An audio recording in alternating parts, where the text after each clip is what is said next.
Hi friends, welcome to my channel. Bhagyalakshmi ಧಾರಾವಾಹಿಯಲ್ಲಿ ಮುಂದಿನ ಸಂಚಿಕೆಯಲ್ಲಿ ಏನಾಗುತ್ತೆ ಅಂತ ಹೇಳಿ ತಿಳಿದುಕೊಳ್ಳೋಣ ಬನ್ನಿ. ಸಂಚಿಕೆ ಆರಂಭದಲ್ಲಿ ಕಾಮತ್ ಅವರು ಪೂಜಂಗೆ ಕಿಶನ್ ಹೊಸ ಕೆಲಸಕ್ಕೆ ಮ್ಯಾನೇಜರ್ ಆಗಿ ಸೇರಿದ್ದಾನೆ. ಇನ್ನು ಮುಂದೆ ತನ್ವಯಿಗೆ ಆಟ ಆಡಲು ಜೊತೆಗೆ ಯಾರಾದರೂ ಬೇಕು, ನೀನು ಆ ಕಡೆ ಗಮನ ಕೊಡು ಎಂದು ಪರೋಕ್ಷವಾಗಿ ವಂಶೋದ್ಧಾರಕನ ವಿಷಯ ಎತ್ತಿದಾಗ ಪೂಜಾ ನಾಚಿಕೊಳ್ತಾಳೆ. ಕಿಶನ್ ಮತ್ತು ಪೂಜಾ ಇಬ್ಬರು ಹೊಸ ಕೆಲಸಕ್ಕೆ ಶುಭವಾಗಲಿ ಎಂದು ದೇವಸ್ಥಾನಕ್ಕೆ ಹೊರಡುತ್ತಾರೆ. ನಂತರ ಆದಿ ಮತ್ತು ಕಾಮತ್ ಅವರು ಕನ್ನಿಕಾಳ ಮದುವೆಯ ಬಗ್ಗೆ ಮಾತನಾಡ್ತಾರೆ. ಕನ್ನಿಕಾ ಯಾರನ್ನು ಪ್ರೀತಿಸುತ್ತಿದ್ದಾಳೆ, ಆದರೆ ಬಾಯಿ ಬಿಡುತ್ತಿಲ್ಲ ಎಂದಾಗ ಭಾಗ್ಯ ತನಗೆ ಆ ಹುಡುಗನ ಮೇಲೆ ಅನುಮಾನವಿದೆ ಎಂದು ತಿಳಿಸಿ ಅವನ ಅಸಲಿ ಮುಖ ಬಯಲು ಮಾಡಲು ಒಂದು ಗುಪ್ತ ಪ್ಲಾನ್ ಹೇಳ್ತಾಳೆ. ಕನ್ನಿಕಾ ತಾನಾಗಿಯೇ ಆ ಹುಡುಗನನ್ನು ಮನೆಗೆ ಕರೆತರಲಿ, ಆಗ ಅವನೆಂಥವನು ಎಂದು ಪರೀಕ್ಷಿಸೋಣ ಎಂದು ನಿರ್ಧರಿಸುತ್ತಾರೆ. ಮತ್ತೊಂದೆಡೆ ಆಫೀಸ್ನಲ್ಲಿ ಕನ್ನಿಕಾ 20 ಲಕ್ಷ ರೂಪಾಯಿಯ ಚೆಕ್ ಕಳೆದುಕೊಂಡು ಗಾಬರಿಯಾಗಿ ಅಕ್ಷತಾಳಿಗೆ ಫೋನ್ ಮಾಡ್ತಾಳೆ. ಅಕ್ಷತಾ ಜವಾಬ್ದಾರಿ ಇಲ್ಲ ಎಂದು ಬೈದಾಗ ಕನ್ನಿಕಾ ಸಿಟ್ಟಿನಿಂದ ಫೋನ್ ಕಟ್ ಮಾಡ್ತಾಳೆ. ತಕ್ಷಣ ಅಲ್ಲಿಗೆ ಬರುವ ಭಾಗ್ಯ ಕನ್ನಿಕಾಳಿಗೆ ಸಿಕ್ಕಿದ 20 ಲಕ್ಷದ ಚೆಕ್ ವಾಪಸ್ ಕೊಟ್ಟು, ನಾಳೆ ನಿನ್ನ ಪ್ರೇಮಿಯನ್ನು ಮತ್ತು ಅವನ ಮನೆಯವರನ್ನು ನಮ್ಮ ಮನೆಗೆ ಕರೆಯಲು ಮಾವ ಹೇಳಿದ್ದಾರೆ ಎಂದು ತಿಳಿಸ್ತಾಳೆ. ಕನ್ನಿಕಾ ಸಿಟ್ಟಿನಿಂದ ಇದು ನನ್ನ ಪರ್ಸನಲ್ ಮ್ಯಾಟರ್ ಎಂದಾಗ ಭಾಗ್ಯ, ಪ್ರೀತಿ ವೈಯಕ್ತಿಕ ಇರಬಹುದು, ಆದರೆ ಮದುವೆ 2 ಕುಟುಂಬಗಳ ಸಂಬಂಧ, ಸೀರಿಯಸ್ ಆಗಿದ್ದರೆ ನಾಳೆ ಕರೆದುಕೊಂಡು ಬಾ ಎಂದು ಖಡಕ್ ಆಗಿ ಹೇಳ್ತಾಳೆ.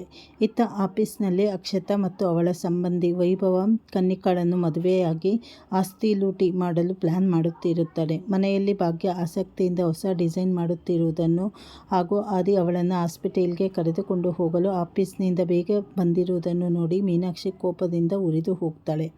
ಆದಿ ಈಗ ಹೆಂಡತಿ ಹೇಳಿದಂತೆ ಕೇಳುತ್ತಿದ್ದಾನೆ.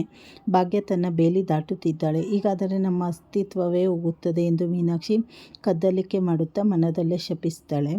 ಕಾರಿನಲ್ಲಿ ಹೋಗುವಾಗ ಭಾಗ್ಯ ತನ್ವಿ ಪ್ರತಿದಿನ ಕಾಲೇಜ್ ಮುಗಿಸಿ ಬರಲು ರಾತ್ರಿ 8 ಗಂಟೆ ತಡವಾಗುತ್ತಿದೆ ಎಂದು ಸುನಂದ ಹೇಳಿದ ವಿಷಯವನ್ನು ಆದಿಗೆ ತಿಳಿಸ್ತಾಳೆ. ತನ್ವಿ ಸುಳ್ಳು ಹೇಳುತ್ತಿದ್ದಾಳೆ ಎಂದು ಅನುಮಾನಗೊಂಡು ಅವಳ ಸ್ನೇಹಿತೆಗೆ ಫೋನ್ ಮಾಡಿದಾಗ ಸ್ನೇಹಿತೆ ತನ್ವಿ ಸ್ಪೆಷಲ್ ಕ್ಲಾಸ್ನಲ್ಲಿದ್ದಾಳೆ ಎಂದು ಸುಳ್ಳು ಹೇಳಿ ತಪ್ಪಿಸಿಕೊಳ್ಳಲು ನೋಡುತ್ತಾಳೆ. ಆದರೆ ಆದಿ ಮತ್ತು ಭಾಗ್ಯ ರಸ್ತೆಯಲ್ಲಿ ಅವಳನ್ನು ಹಿಡಿದು ವಿಚಾರಿಸಿದಾಗ ತನ್ವಿ ಕಾಲೇಜಿನಲ್ಲಿ ಇಲ್ಲ, ಅವಳ ಸುಳ್ಳು ಹೇಳಿದ್ದಾಳೆ ಎಂಬ ಸತ್ಯ ಗೊತ್ತಾಗುತ್ತದೆ. ಕೊನೆಯಲ್ಲಿ ತನ್ವಿ ಯಾರಿಗೂ ತಿಳಿಯದಂತೆ ಒಂದು ಕೆಫೆಯಲ್ಲಿ ಪಾರ್ಟ್ ಟೈಮ್ ಕೆಲಸ ಮಾಡುತ್ತಿರುತ್ತಾಳೆ. ಅದೇ ಕೆಫೆಗೆ ಶ್ರೇಷ್ಠ ಲಾಯರ್ ಜೊತೆ ಬಂದು ತಾಂಡವ್ ಬಗ್ಗೆ ಮಾತನಾಡುತ್ತಾ ಇರುತ್ತಾಳೆ. ತಾಂಡವ್ ಈ ಮನೆಯವರನ್ನೆಲ್ಲ ಹೊರಹಾಕಿ ಅವರ ಜೀವನವನ್ನು ನರಕ ಮಾಡಲು ಪ್ಲಾನ್ ಮಾಡಿದ್ದಾನೆ ಎಂದು ಶ್ರೇಷ್ಠ ಹೇಳುವುದನ್ನು ಕೇಳಿ ತನ್ವಿಗೆ ತನ್ನ ತಂದೆಯ ಅಸಲಿ ಚೀಪ್ ಮುಖ ಗೊತ್ತಾಗಿ ಆಘಾತವಾಗುತ್ತದೆ.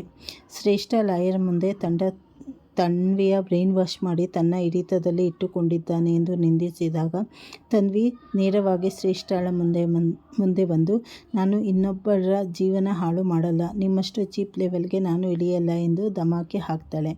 ಇದರಿಂದ ರೊಚ್ಚಿಗಿದ್ದ ಶ್ರೇಷ್ಠ ಅಲ್ಲೇ ಇದ್ದ ಕಬ್ಬಿಣದ ವಸ್ತುವನ್ನು ಎತ್ತಿ ತನ್ವಿಯ ತಲೆಗೆ ಹೊಡೆಯಲು ಹೋಗ್ತಾಳೆ. ಆದರೆ ಸರಿಯಾದ ಸಮಯಕ್ಕೆ ಹಿಂಬದಿಯಿಂದ ಬರುವ ಭಾಗ್ಯ ಶ್ರೇಷ್ಠಳ ಕೈಯನ್ನು ಗಟ್ಟಿಯಾಗಿ ಹಿಡಿದು ತನ್ವಿಯನ್ನು ಕಾಪಾಡ್ತಾಳೆ. ಇಲ್ಲಿಗೆ ಈ ಕುತೂಹಲ ಸಂಚಿಕೆ ಮುಕ್ತಾಯವಾಗುತ್ತದೆ. ಮುಂದೆ ಏನೇನು ಬದಲಾವಣೆ ಆಗುತ್ತೆ ಸಂಚಿಕೆಯಲ್ಲಿ ಅಂತ ಹೇಳಿ ಮುಂದೆ ತಿಳಿದುಕೊಳ್ಳೋಣ. ಹೊಸದಾಗಿ ಯಾರು ಚಾನಲ್ ನೋಡ್ತಾ ಇದ್ದೀರಾ, ಚಾನಲನ್ನು ಸಬ್ಸ್ಕ್ರೈಬ್ ಮಾಡ್ಕೊಳ್ಳಿ, ಲೈಕ್ ಮಾಡಿ, ಶೇರ್ ಮಾಡಿ, ಹಾಗೆ ಸಪೋರ್ಟ್ ಮಾಡಿ. ಧನ್ಯವಾದಗಳು.